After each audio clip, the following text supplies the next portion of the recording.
Alex moved with practiced ease, his mind racing as he approached Rebecca Green. He leaned down slightly, pretending to adjust a seatbelt, and whispered, "I need your help. The girl in row 15, Emily, might be in danger. Keep an eye on her, but don't let the man next to her notice." Rebecca's eyes flicked toward Emily for a brief moment before she nodded almost imperceptibly. "Understood," she murmured, her voice steady. "I'll watch her." Alex straightened up, his smile never wavering as he continued down the aisle. He needed more allies, and fast. His gaze landed on a burly man in row 20, a frequent flyer Alex recognized from previous flights. His name was Mike Donovan, a retired Marine who always traveled with a quiet confidence. Alex made his way over, offering a bottle of water. "Mr. Donovan, can I have a quick word in the galley?" Mike raised an eyebrow but stood without hesitation. Once they were out of earshot, Alex spoke in a low voice. "I think we've got a trafficking situation on board. The girl in row 15, she gave me the signal. I've alerted the captain, but I need backup in case things go south." Mike's jaw tightened, his military training kicking in.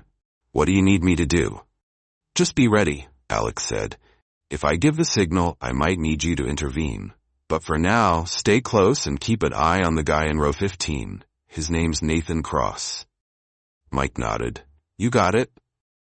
As Alex returned to the cabin, he noticed Maya subtly positioning herself near row 15, her presence calm but watchful. The plane hummed with the usual sounds of a mid-flight journey. Soft chatter, the occasional laugh, the rustle of snack wrappers. But beneath the surface, tension simmered. The next hour felt like an eternity. Alex moved through his duties with a smile, but his focus never strayed far from Emily. She sat rigidly, her hands clenched in her lap, while Nathan occasionally leaned over to whisper something in her ear. Each time, Emily flinched, her eyes darting toward the aisle as if searching for an escape. Rebecca, ever observant, caught Alex's eye and gave a slight shake of her head. Emily hadn't made another move, but her fear was palpable. Alex knew they couldn't wait much longer. If Nathan suspected anything, he might act before they landed. As the plane began its descent into Las Vegas, Alex made his way to the cockpit to brief Captain Rodriguez. "Ground authorities are ready," she assured him. "They'll board the plane as soon as we land. Just keep everyone calm until then."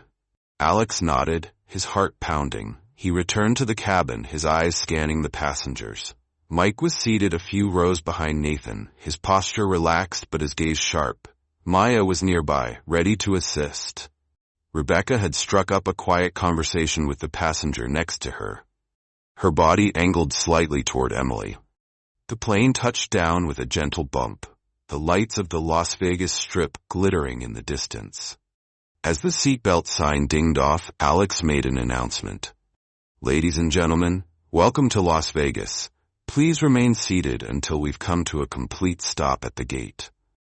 Nathan shifted in his seat, his hand tightening on Emily's arm. Alex's stomach churned, but he kept his voice steady.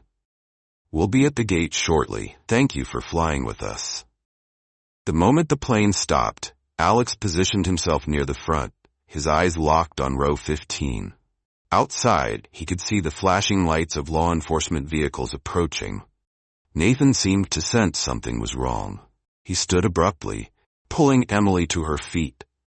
"We're getting off now," he muttered, his voice low and urgent. Alex stepped forward, blocking the aisle. "Sir, please remain seated until we've reached the gate." Nathan's eyes narrowed behind his sunglasses. "Move aside," he snapped. Before Alex could respond, Mike was there, his broad frame filling the aisle. The man said, "Sit down," Mike growled, his voice leaving no room for argument. Nathan hesitated, his grip on Emily tightening. But then Maya appeared behind him, her voice calm but firm. "Let her go, it's over." For a moment, no one moved. Then, with a frustrated curse, Nathan released Emily and raised his hands.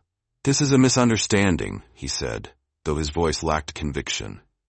As law enforcement officers boarded the plane, Alex finally allowed himself to breathe. Emily collapsed into Rebecca's arms, tears streaming down her face.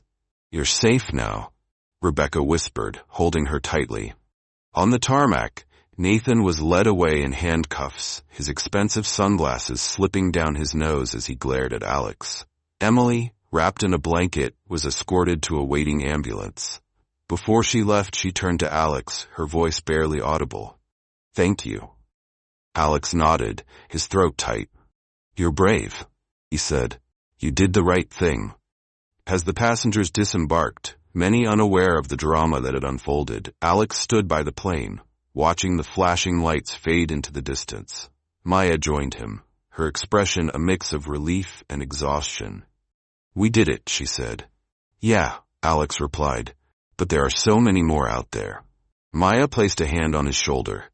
"We'll keep fighting, one flight at a time." Alex took a deep breath, the cool night air filling his lungs. The silent signal had been heard, and for Emily, the nightmare was over. But for Alex, the fight was just beginning. The days following the incident were a whirlwind for Alex. The media coverage was relentless, and while he appreciated the recognition, he couldn't shake the feeling that the real heroes were Emily and the countless others who had survived similar horrors. The letter Emily had sent him was tucked safely in his bag, a constant reminder of why he had chosen to act that day. It wasn't just about doing his job, it was about doing what was right. Rebecca, too, found herself thrust into the spotlight. Her quick thinking and bravery had been instrumental in the rescue, and she used her newfound platform to advocate for awareness. She traveled across the country, speaking at schools, community centers, and even on national television. Her message was simple but powerful. If you see something, say something. You could save a life. Emily, now safe and surrounded by her family, began the long journey of healing. She worked with counselors and support groups, slowly finding her voice again. Her story became a beacon of hope for other survivors, and she began sharing her experience to help others recognize the signs of trafficking. She even started a foundation to support survivors, providing resources and a safe space for those who had escaped exploitation. Alex and Rebecca teamed up with anti-trafficking organizations to develop training programs for airline crews. They knew that flight attendants and pilots were often the first line of defense in identifying potential trafficking situations. The training focused on recognizing subtle signs, nervous behavior, lack of eye contact, someone controlling another person's movements, and how to intervene safely. One afternoon, Alex stood in front of a room full of flight attendants at a major airline's training center. "Every seat on that plane holds a story," he began, echoing the thought he'd had months earlier. "And sometimes, all it takes to change that story is the courage to act. You don't have to be a hero, you just have to care enough to pay attention." Rebecca chimed in, sharing her perspective. "It's not about being paranoid or suspicious of everyone. It's about being aware. If something feels off, trust your instincts, and don't be afraid to speak up." The training sessions were intense, but rewarding. Crew members left with a renewed sense of purpose, armed with the knowledge and tools to make a difference. Alex and Rebecca knew they were planting seeds that could save lives, and it gave them a sense of fulfillment they hadn't expected. The impact of their efforts began to spread. Other airlines adopted similar training programs, and stories of successful interventions started to surface. Passengers, too, became more vigilant, knowing that their awareness could make a difference. Social media campaigns and public service announcements amplified the message, reaching millions of people across the country. Emily's foundation grew rapidly, attracting support from celebrities, politicians, and everyday citizens who wanted to help. She became a powerful advocate, using her voice to push for stronger laws and better protections for victims of trafficking. Her courage inspired others to share their stories, creating a wave of change that couldn't be ignored. Months later, Alex found himself back in the air, this time on a routine flight to Chicago. As he walked through the cabin, he couldn't help but notice the subtle details he might have overlooked before. The way a passenger glanced nervously at their companion, the quiet tension in a conversation. He knew better than to jump to conclusions, but he also knew the importance of staying alert. Midway through the flight, he noticed a young woman sitting alone, her hands trembling as she clutched her phone. Alex approached her with a warm smile. "Everything okay?" he asked gently. She looked up, her eyes wide with fear. I don't know," she stammered. "I think I'm in trouble." Alex's training kicked in. He stayed calm, offering her reassurance. "You're safe here. Let's talk."